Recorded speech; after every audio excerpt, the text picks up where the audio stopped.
संपूर्ण महाराष्ट्रामध्ये आदरणीय देवेंद्र फडणवीस साहेबांची ओळख एक देव माणूस म्हणून आहे आणि विरोधी पक्षातले सुद्धा आमदार, खासदार, कार्यकर्ते त्यांना त्याच भूमिकेतून आदराने त्यांच्याकडे पाहतात। आता वेगळा पक्ष असेल तर वेगळी भूमिका मांडावी लागते, आम्ही समजू शकतो।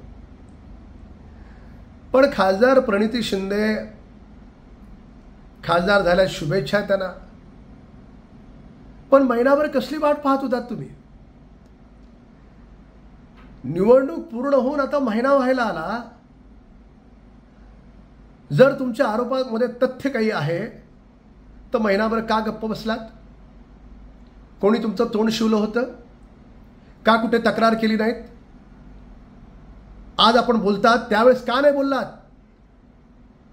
म्हणजे महाराष्ट्राला, महाराष्ट्राच्या जनतेला हे काँग्रेसचे नेते किती गृहीत धरतात पहा। लोकसभेच्या निवडणुकीत देखील असाच खोटा धादांत प्रचार केला, संविधान बदलणार, संविधान बदलणार, आणि हा खोटा प्रचार करून पाकिस्तानचे झेंडे नाचवत हे निवडून आले सगळे। महाराष्ट्राची जनता हे कधीही विसरणार नाही।